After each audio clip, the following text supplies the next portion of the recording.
Iman is like a mobile number. Mobile নাম্বারে ভুল হইলে তাহলে আর বাদ বাকি কোনো কিছু মানে নাম্বার ভুল নাম্বার ফোন দিচ্ছি তারপর আধা ঘন্টা গল্প করছি তাহলে কি কাজ হবে?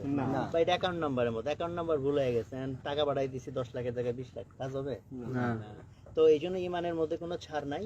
ইমানের আন্ডারস্ট্যান্ডিং ইজ ভেরি ইম্পর্টেন্ট। যদিও মেজরিটি মানুষ আমরা আজকে আধুনিক শিরক ব্যাপারটা বুঝি না, আধুনিক ইমানের সাথে সেকুলারিজমের সংঘাত আমরা বুঝি না। তো এটা একটা ইম্পর্টেন্ট জায়গা, যে কারণে আমাদের প্রচুর মানুষ আছে আমরা ইমান হারাই ফেলছি, বাট আমরা জানি না যে আমরা ইমান হারাই ফেলছি।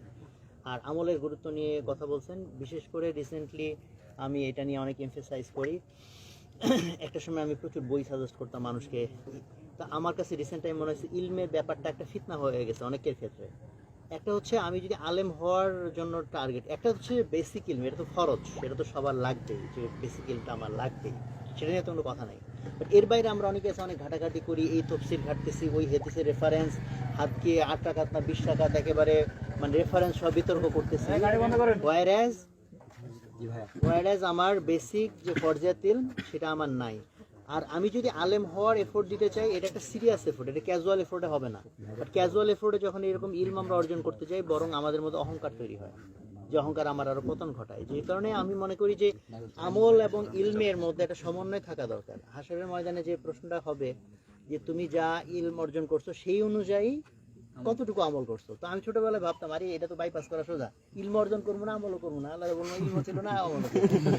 কারণ ইলম যদি বেশি হয় তাহলে তো ধরা খেয়ে যাবো না যে ইলম এত হয়েছে আমল কেন কম হয়েছে।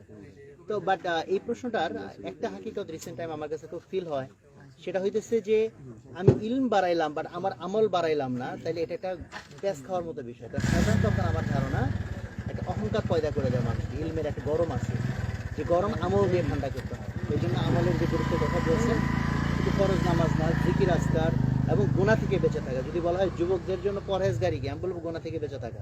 আমি না, অনেক বড়রাই বলে গেছেন এই কথা। যুবকদের জন্য তাহাজ্জুদ গুজার হয় তো আলহামদুলিল্লাহ অনেক ভালো কথা, কিন্তু প্রাইমারি কন্ডিশন হচ্ছে আমি গুনাহ থেকে, বিশেষ করে চোখের গুনাহ থেকে আমি বেঁচে থাকি। এটি আমার বুঝুর্গি।